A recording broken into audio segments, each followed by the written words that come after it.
எல்லோரும் நல்லா இருக்கீங்களா? எங்கள் வீட்டு குழம்பு பொடி இதுக்கு என்னென்ன அளவுகள் நான் உங்களுக்கு சொல்கிறேங்க. இதை எப்படி தயார் பண்ணுறதுன்னு.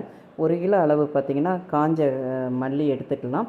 அதுக்கு ஒரு 100 ml டம்ளரில் 1 டம்ளர் அரிசி, 1 டம்ளர் கடலைப்பருப்பு, 1 டம்ளர் உளுந்தம்பருப்பு, 3/4 டம்ளர் மிளகு, 1/2 டம்ளர் வெந்தயம், கருவேப்பிலை பார்த்திங்கன்னா தேவையான அளவு. இது எல்லாமே வாசம் வர்ற வரைக்கும் நம்ம வறுத்து அரைச்சிக்கிடலாங்க. நிறைய பேர் பெருஞ்சீரகம் போடுவாங்க, நாங்கள் பெருஞ்சீரகம் போடுறதில்ல. அதில் பார்த்திங்கன்னா வத்தல் வேணும்னா காஞ்ச வத்தல் ஒரு 1/2 கிலோவும் 100 கிராம் ஜீரகத்தையும் வறுத்து போட்டு நம்ம இதாக சேர்த்து அரைச்சிடலாம். நாங்கள் அப்படி பண்ணுறதில்ல. நாங்கள் 2 பொடி தனித்தனியாக தான் அரைக்கிறது. காஞ்ச வத்தல் பார்த்திங்கன்னா 1 கிலோ எடுத்தோம்னா 300 கிராம் ஜீரகம், ஒரு 100 ml விரலி மஞ்சள் போட்டு அது பச்சையாகவே அதுக்குள்ள நான் அரைச்சி வச்சுக்குவோம். அது பொரியல், சாம்பார், கூட்டுக்கு அது போட்டுக்குவோம். இது காரக்குழம்பு எல்லா விதத்துக்கு, மீன் குழம்புக்கு எல்லாத்துக்குமே இந்த பொடி ஒன்று தாங்க நாங்கள்